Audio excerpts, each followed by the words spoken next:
ये मित्तल जी भी नहीं स्मरण दिलाते हैं कि स्वयं का है कि थोड़ा जयकारा कायदे से लगवाओ, नहीं शाम का भोजन बंद हो जाएगा।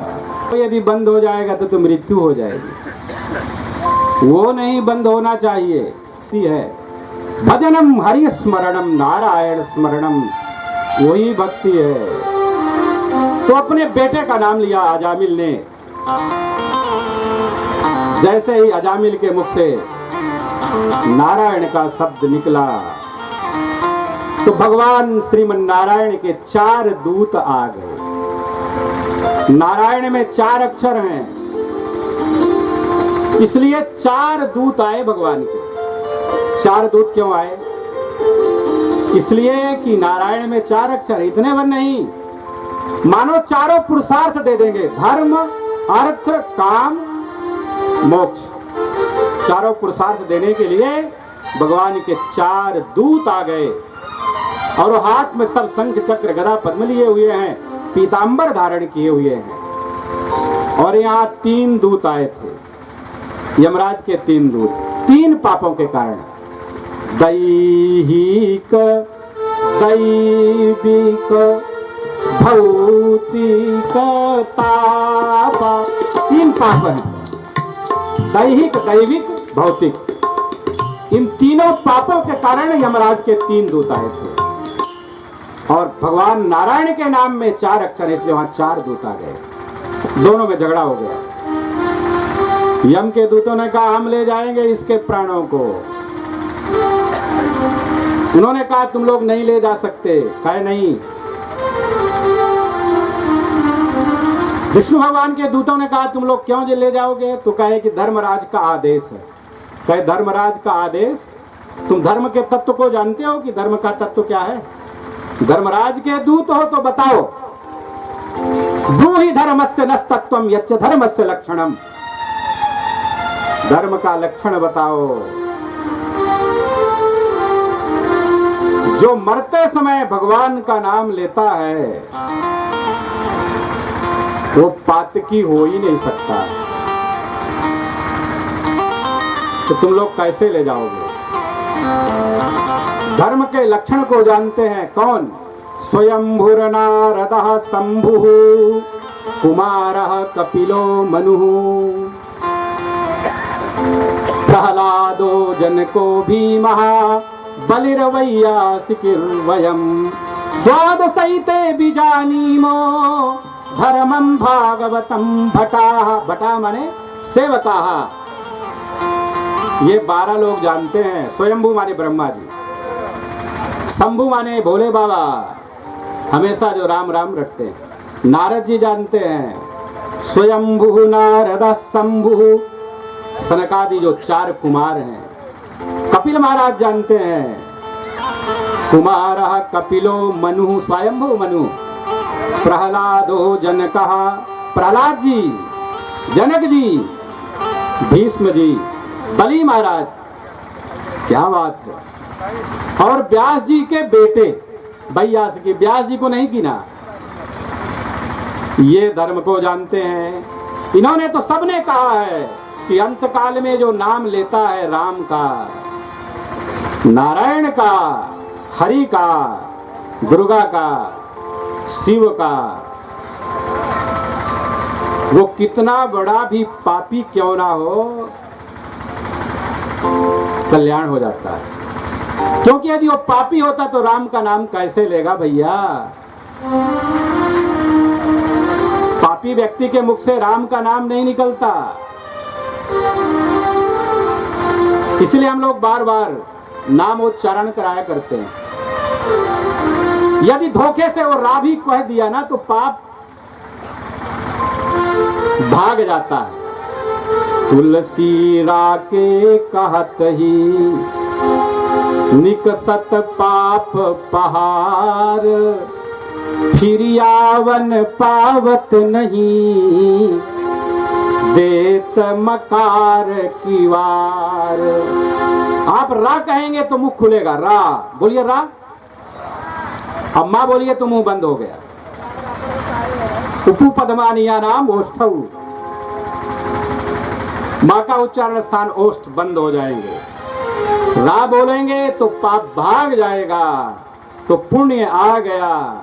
और माँ कहे तो दरवाजा बंद, कहां से आएगा?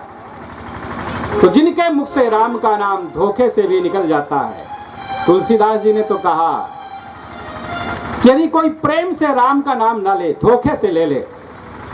तुलसी जिनके मुखन से धोखे निकसत राम,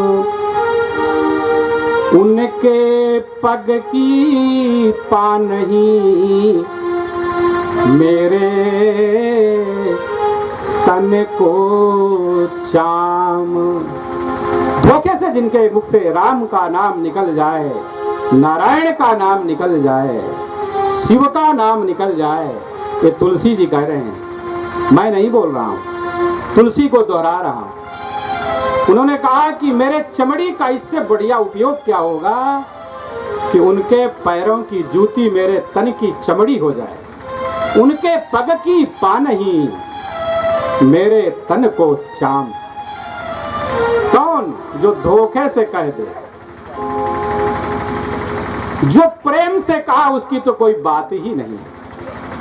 अजामिल अपने पुत्र का नाम लिया था, भगवान का नाम नहीं लिया था, किंतु नाम तो भगवान का ही था ना। शक्ति तो नामी की थी, नाम में शक्ति नामी की। तो आप किसी का नाम लेंगे तो जिसका नाम है वो आएगा। धर्मराज के दूतों को पहली बार इस तरह से बैरंग लौटना पड़ा, खाली हाथ। जाके बताए धर्मराज से कि भगवान ये क्या आश्चर्य हुआ कि हमको विष्णु के दूतों ने डांट के भगा दिया। धर्मराज भगवान श्रीमन नारायण को प्रणाम करते हैं और कहते हैं कि तुम्हारा धन्य भाग्य कि उनके दूतों का दर्शन तुम्हें मिल गया। मैं तो केवल उनकी आज्ञा का पालन करने के लिए इतना कठोर दंड देता हूं। धर्मराज से बड़ा दंड दुनिया में कोई दे नहीं सकता है। ये है, और कलिकाल में तो केवल नाम ही है, कलि विशेष नहीं आन उपाऊ। जिसने राम का नाम, नारायण का नाम ले लिया उसका कल्याण हो जाता है। इसलिए पाई न गति के ही पतित पावन, राम भज सुनु सठ मना, गणिका अजामिल ब्यार गीध गजादि फल आवीर जमन की रात खस स्वपचादि अति अघरूप दे, कहीं नाम बारक ते पिपावन, ओहि राम नमामि ते। कलयुग समझुगयान नहीं, जो नर करि विश्वास, गाई कृष्ण गुण गाई राम गुण, गाई कृष्ण गुण भवत रही। बिना प्रयास के वो अपार संसार सागर को पार कर जाते हैं। अब एक कथा आती है, ये विजय भी बहुत अच्छी चीज नहीं। विजय माने जीत जाना। एक बार देवता लोग गुरुदेव बृहस्पति की कृपा से दैत्यों से जीत गए, और जब जीत गए तो ऐसा अभिमान बढ़ा कि एक बार गुरुदेव आए चेला के यहाँ, और उस समय पर देव सभा में सभी देवता अपनी अपनी डींग हाँक रहे थे। मैं ऐसा मैं गुरुदेव पधारे बृहस्पति जी। देवराज इंद्र ने देखा कि गुरुजी आ रहे हैं, लेकिन सोचा कि यदि नजर मिल जाएगी तो उठ के खड़ा होना पड़ेगा, गुरुजी का पैर छूना पड़ेगा भरी सभा में। इंद्र ने थोड़ा इधर उधर देख लिया, नजर न मिले। गुरु जी को समझ में आएगा कि चेला अब आज प्रणाम नहीं करेगा, कुछ ज्यादा ही हो गया है ना। तो बताइए, जो देवों का राजा विबुध अधिपति, देवता लोग बड़े चालाक होते हैं, और उनका राजा, उसको जब ये मूर्खता आ जाती है तो साधारण जीव को आ जाए तो कोई बहुत आश्चर्य की बात नहीं है, ये सामान्य बात है। तो ये बृहस्पति जी महाराज ने जब देखा कि अब चेला आज नमस्ते नहीं करेगा, गुड इवनिंग नहीं करेगा,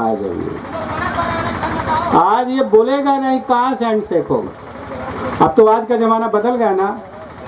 पहले हमारे जमाने में, हमारे यहाँ तो चलता है आज भी, सिर रख के प्रणाम करो, ऐसे नहीं। अब आजकल तो कंधा छू के ही प्रणाम हो जाता है। क्या लगी? कंधा छुआ, कंधा, भला जंघा छुआ तो कुछ गनीमत रहे, कमर तक आया। अब कई लोग तो उधर बैठे हैं ना, तो आप कुछ दिन में आशीर्वाद देगा, गुरुजी प्रणाम,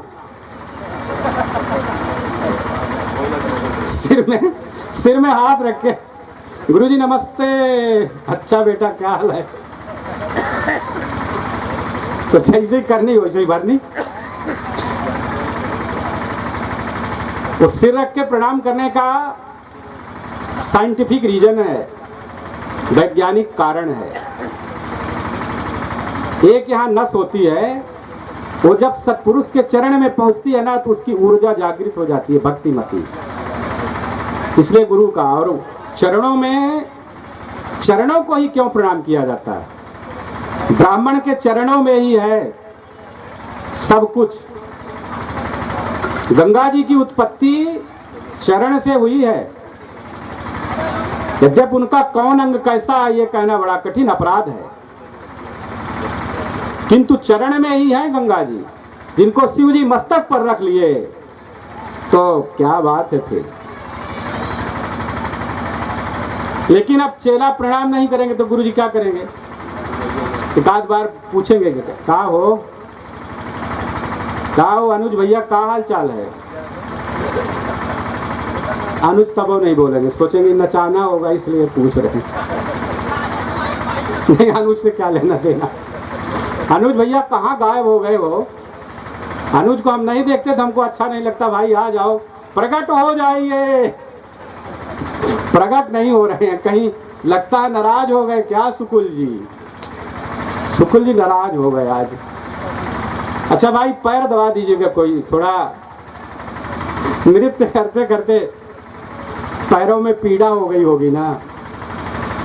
तो विकास जी जहां भी हो, अनुज जी को थोड़ा प्रसन्न करके ले आइए तो यहाँ हमारे सामने थोड़ा दर्शन कर ले हम भी।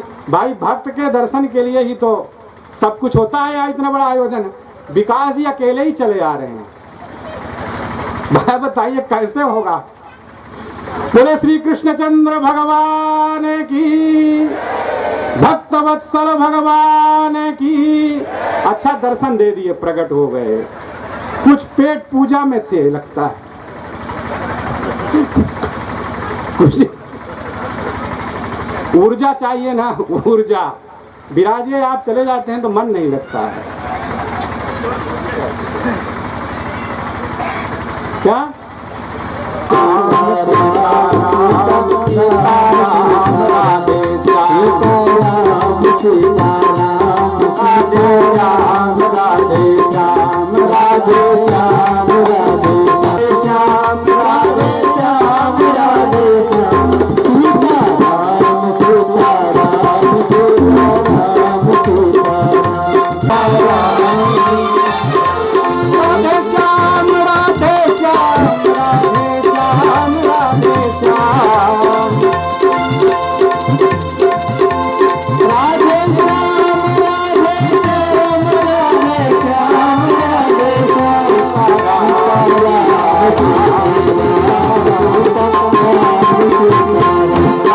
Thank you.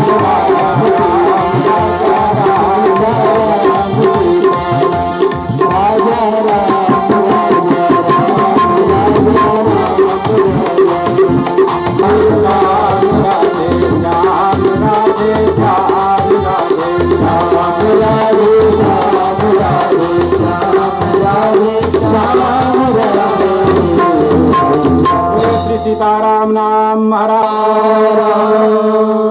जय जय हर महादेव। जय जय जय श्री राधे।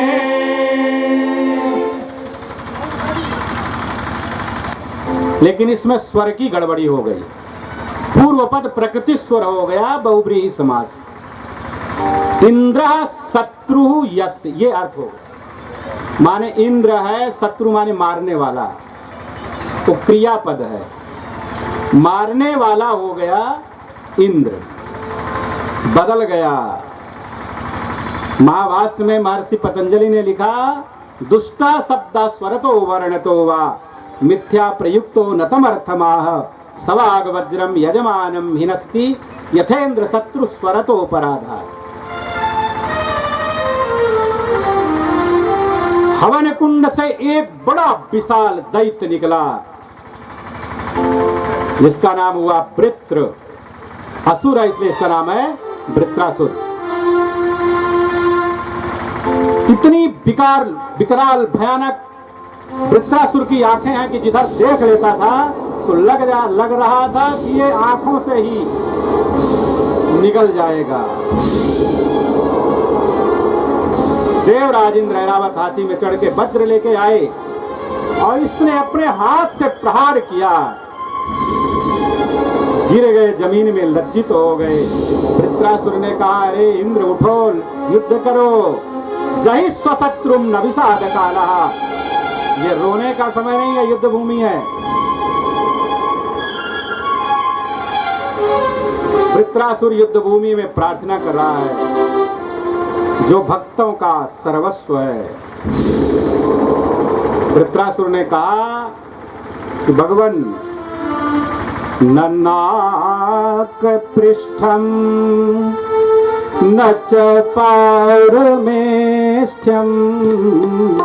न नाक पृष्ठम न च पारमेष्ठ्यम, न सार्वभौमम नरसाधिपत्यम,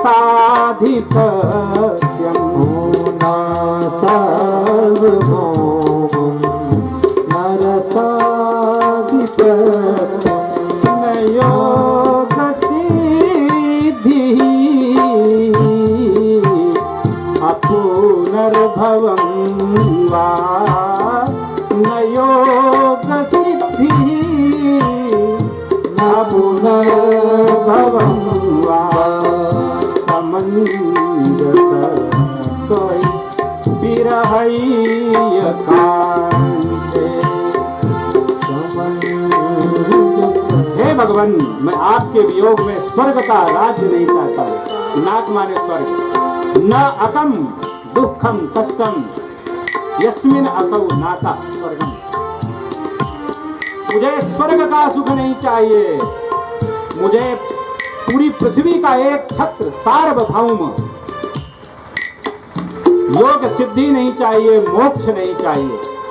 ये बोल कौन रहा है? वृत्रासुर बोल रहा है। तो क्या चाहिए? वृत्रासुर भगवान से प्रार्थना कर रहा कि भगवान, मुझे चाहिए कि आपके वियोग में मैं तड़पता रहूं। कैसे कैसे तड़पूं, कैसे मैं व्याकुल हो जाऊं? वृत्रासुर बोल रहे हैं, अजात पथा इव मातरं खगा, अजात पथा इव मातरं खगा, सन्यं यथा सतराचुरा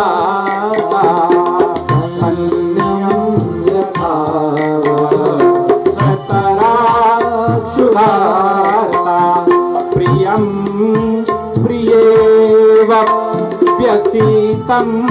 भीषण्णा, प्रियं प्रियेवप्यसीतं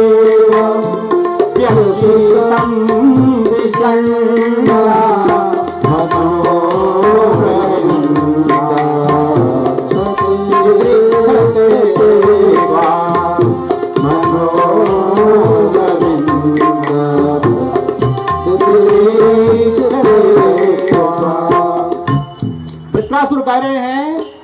जैसे खग माने पक्षी, उनका छोटा सा बच्चा जो उड़ नहीं सकता, उनके पंख नहीं जमे हैं, वो जब भूख से तड़पड़ाता है तो माँ के स्तन्य का, माँ के दाने का स्मरण करता है कि मेरी माँ आएगी, मेरे मुख में दाना छोड़ देगी। अजात व्याख्या नहीं करेंगे। और माता का बेटा जो दुधमुहा बच्चा है, तो जब भूख से तड़पने लगता है तो अपने माँ का स्तन्य का स्मरण करता है। और जैसे किसी परम प्रेयसी पतिव्रता अपने प्राणों के समान अपने पति में प्रीति रखने वाली, उसका पति विदेश चला जाए और अहर्निश उसी का चिंतन करती है। एक पत्ता थोड़ा उड़ जाए तो उसको लगा कि मेरा पति ही शायद आके बुला रहा है कि मंजू, किसी का नाम होते मत समझना, मैं जानता नहीं हूं, स्वभावता आ गया मुख में। वृत्रासुर कहा कि मेरा मन भी आपके वियोग में वैसा ही तड़पता रहे, मैं अहर्निश आपका चिंतन करता रहूं। और मुझे क्या चाहिए? ममोत्तम श्लोक जने सुसख्यम संसार चक्रे भ्रमतः स्वकर्मभिः मादार गारात्मज वित्त बंधुसु संगम न कुर्यात् न मे कदाचित्। मादार गारात्मज वित्त बंधुसु, दार माने स्त्री, आगार माने घर, वित्त माने धन, आत्मज माने संतान। मादार गारात्मज वित्त बंधुसु, इनमें जो प्रिया रखते इनमें नहीं। ममोत्तमस्ले श्लोकेषु जनेषु सख्यम संसार चक्रे भ्रमतः स्वकर्म भी, अपने कर्म के अनुसार जेहि जोनि जन्म कर्मवश तस्य राजपद अनुराग जेहि जोनि जन्म कर्मवश तस्य राजपद अनुराग हो। जहाँ भी मेरा जन्म हो जाए मुझे आप संतों का संग दीजिए, भगवत भक्तों का संग दीजिए। ये स्तुति कर रहे हैं युद्ध भूमि में असुर नृप, असुराधिपति वृत्र जी। फिर युद्ध हुआ, इतना बड़ा मुंह फैला दिया वृत्रासुर ने कि वज्र के सहित इंद्र को निगल गए, चले गए पेट में, वृत्रासुर के पेट में चले गए इंद्र। हाहाकार मच गया, अब क्या होगा हे भगवान। योग विद्या को जानते थे इसलिए उदर में भी मरे नहीं, और अपने वज्र से वृत्रासुर के उदर का विदारण करके, बोलिए श्रीमन्नारायण भगवान की। आ जाते हैं परीक्षित जी, पूछते हैं सुखदेव बाबा से कि भगवान ये बताओ कि ये कौन था, असुर कुल में जन्म हुआ और कहता है कि मुझे कुछ नहीं चाहिए,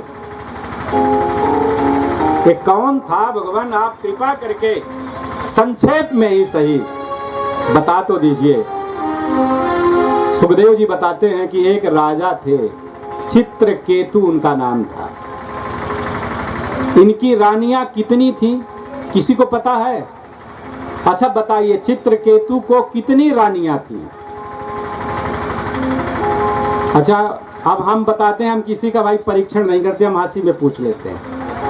काय को कोई बताए? कोई चाकर है हमारा क्या कि कोई मेरा विद्यार्थी बैठा है यहाँ? लेकिन ये पंडित जी भी नहीं बता रहे हैं कि 1 करोड़ थी। रानियां थी? हाँ? अच्छा, कई लोग बता रहे हैं 1 करोड़ रानियां थी चित्रकेतु के। कहाँ रहती नहीं होंगी वो? किसी के 2 हो जाती तो मुश्किल हो जाता। किसी को 2 रानियां हो जाएं।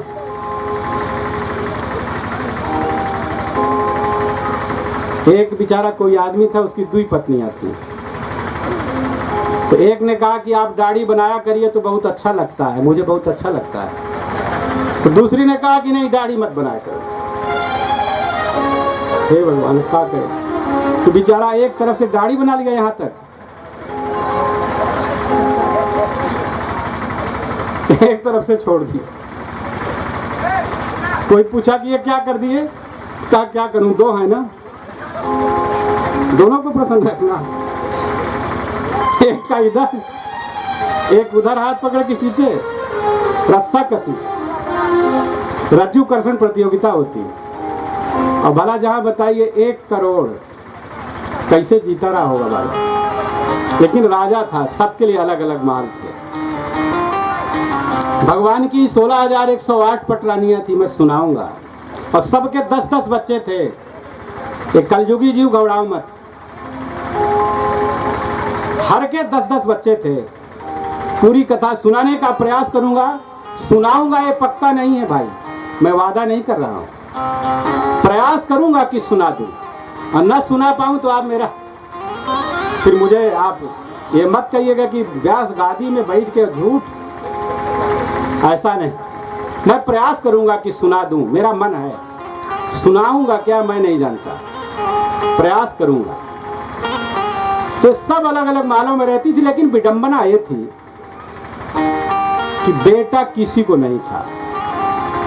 तो एक बार इनके राजमहल में 2 महात्मा आ गए बिना बुलाए।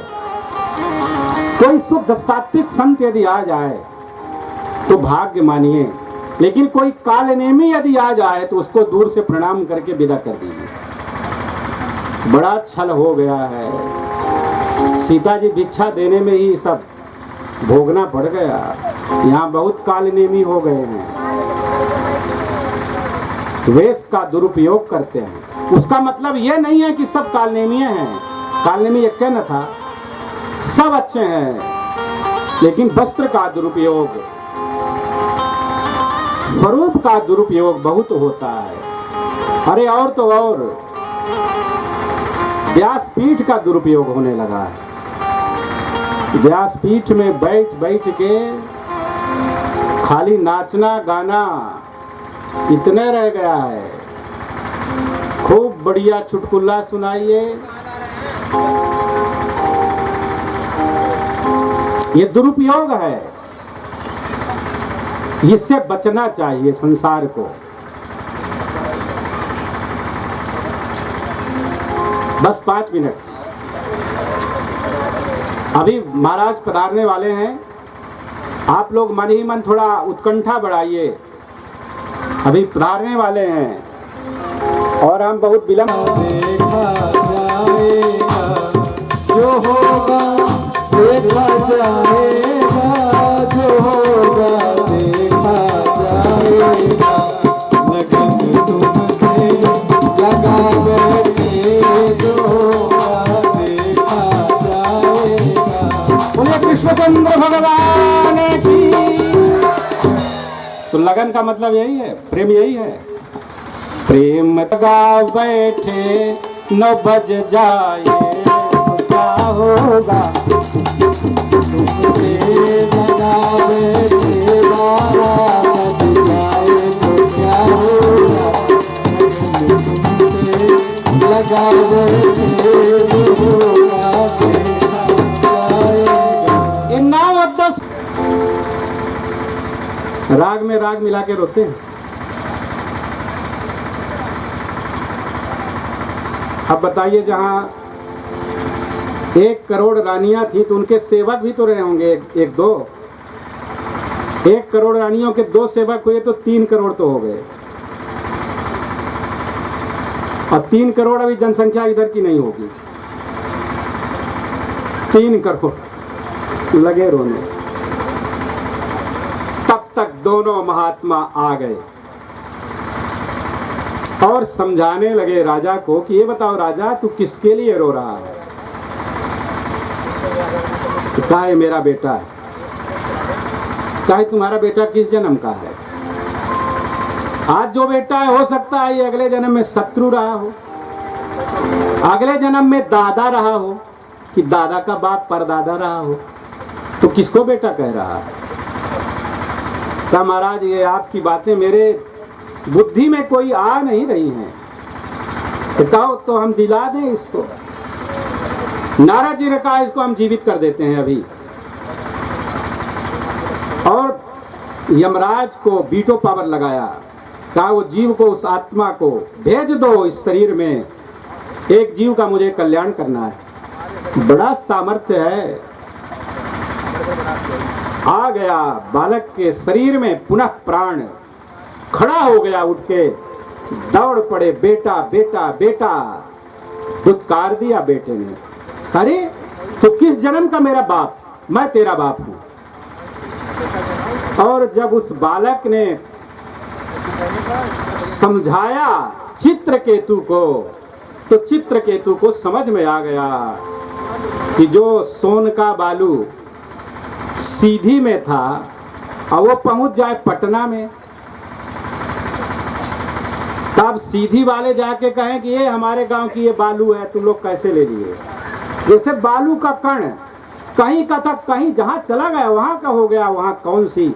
जब से सृष्टि का सर्जन हुआ, सृष्टि की उत्पत्ति हुई, तब से न जाने वो जीव कितने बार शत्रु रहा, मित्र रहा, दादा रहा, परदादा रहा, बेटा रहा, पोता रहा, क्या क्या रहा। जान गया कि यहाँ कुछ नहीं, सब धोखा है। तब इनको एक विद्या बता दिया। 7 दिन जप किया चित्रकेतु ने, तो उनको एक विमान मिल गया, उड़ने की शक्ति आ गई। एक बार भोलेनाथ पार्वती जी के साथ बीच जंगल में गोद में पार्वती जी को बैठा के भजन कर रहे थे। ये भी कोई भजन है क्या? और आसपास मुनि लोग बैठे हैं। ये सामर्थ्य भोलेनाथ में है, दुनिया में और किसी में नहीं है। ये सामर्थ्य योगेश्वर श्री कृष्ण परमानंद कंद में है और किसी में नहीं है। जो विष को पी जाए उसको ये क्या, काम को जो जला दे आंख से, एक बार देख लिया चितवत काम भय उजर इछारा। और उनको कोई कामी समझे तो उसकी दृष्टि खराब है। किसी के पुत्री का विवाह हुआ हो और वो अपने भाई से लिपट के रो रही हो, और किसी की बुद्धि खराब हो तो वो दुर्बुद्धि के अनुरूप देखे, तो उस बहन का दोष है कि भाई का दोष है, कि उस दुष्ट का दोष है। वहां वासना है क्या? कितना निर्मल। लेकिन जिसकी दृष्टि दूषित है उसको सब जगह गड़बड़ ही गड़बड़ दिखाई पड़ता है। वो काला चश्मा अभी लगा लेने तो ये लाइट उसको काली दिखाई पड़ने लगेगी। दृष्टि में दोष है, सृष्टि में दोष नहीं है। बहुत अच्छे अच्छे लोग आज संसार में हैं, आज सब गड़बड़ नहीं है। हमारे कुछ साथी हमसे कहा करते हैं कि सब गड़बड़ हो गया। हमने कहा नहीं है भैया, बताओ क्या गड़बड़ है? अरे कुछ गड़बड़ तो सतयुग में भी था, सतयुग में तो और ज्यादा गड़बड़ था, त्रेता में था, द्वापर में था, कलयुग में अभी कहाँ? अभी तो कुछ हो ही नहीं रहा। इतने लोग बैठ के भाव से बताइए, 7 बजे के बजाय 9 बजे तक बैठ के हाथ उठा के कह रहे हैं घबराओ मत, हम बैठेंगे, और सही में कोई उठ नहीं रहा है अभी तक। तो कहाँ गड़बड़ है?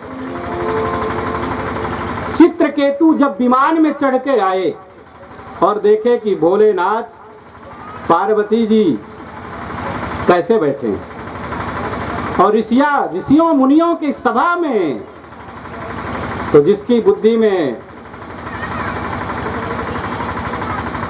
कुछ खोट है जरूर, तो सबको वैसे ही देखता है। चोर लबार संत मुनि ज्ञानी, जस आपन तस। कैसे प्रीतम जी? बुला गया इनको, आनव जानी। चोर लबार संत मुनि ज्ञानी, जस आपन तस। आनव माने दूसरे को, आन के दूसरे के, वैसे ही समझते हैं।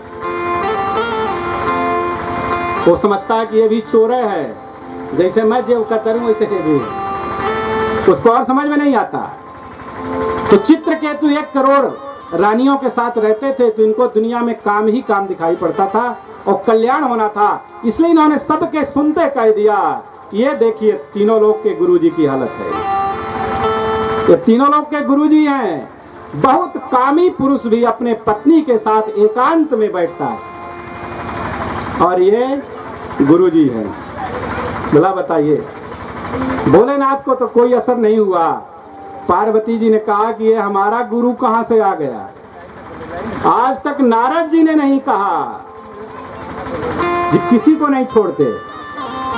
ब्रह्मा ने नहीं कहा, नारायण ने नहीं कहा, ये हमारा गुरु कहां से आ गया कि आज ये शिव जी को उपदेश दे रहा है। जा तू असुर हो जा। पार्वती जी ने कह दिया। चित्रकेतु विमान से उतर के नीचे आए, क्षमा मांगी, कहा मैया मेरे वचनों से यदि आपको कोई पीड़ा हुई है तो मुझे क्षमा कर देना, आप क्षमा कर देना। और मुझे ना राक्षस होने में भय है, न देवता होने में भय है। मैं जहां भी रहूं मैं भगवान का भजन करूं। और वही चित्रकेतु त्वष्टा ऋषि के यज्ञाग्नि से वृत्रासुर के रूप में अवतरित हुए थे। इसलिए वैसा वरदान मांग रहे थे कि मुझे केवल आपके वियोग में तड़प मिले, मैं आपके वियोग में तड़पता रहूं। नहीं कैसे हो सकता था? बोलिए श्री कृष्णचंद्र भगवान की। अब हिरण्यकश्यपु का उद्धार करने के लिए भगवान का प्राकट्य होने वाला है। आप लोग थोड़ा धैर्य बनाए। मैं झूठे कह रहा हूं कि धैर्य बनाइए, कहां गड़बड़ है? यही तो दृष्टि की बात है। दोषी तो है, कोई कुछ कहता तो मुझे कहना चाहिए। यहाँ तो सब शांति से सुन रहे हैं, तभी वो आदत हो गई है ना। बोलिए श्री कृष्णचंद्र भगवान की, नृसिंह भगवान की, भक्तराज प्रहलाद की। हिरण्यकश्यपु अपने भाई की मृत्यु का बदला लेने के लिए मंदराचल पर्वत में बड़ा भारी तप किया। सतेपे मंदर द्रोण्याम तपः परम दुष्करम ऊर्ध्वबाहु नभो दृष्टि पादांगुष्ठाश्रितावनी। ऊपर की ओर भुजा उठा लिया, ऊपर की ओर दृष्टि कर लिया, और एक पैर के अंगूठे से खड़ा रहा 1000 वर्ष। उसके शरीर से अग्नि निकलने लगी, धूम निकलने लगा, देवता लोग जलने लगे। देवों ने कहा कि महाराज जब ये अभी बिना वरदान के ही जला दे रहा तो बाद में क्या होगा? वरदान देना भगवान को लाजमी व्यवस्था है, प्रभु को वरदान देना पड़ेगा। भगवान ब्रह्मा आए वरदान देने के लिए। इसने कहा कि मेरी मृत्यु ना हो। ब्रह्मा जी ने कहा है हमारे पावर से ऊपर का काम है, हम ऐसा नहीं वरदान दे सकते कि मृत्यु ना हो।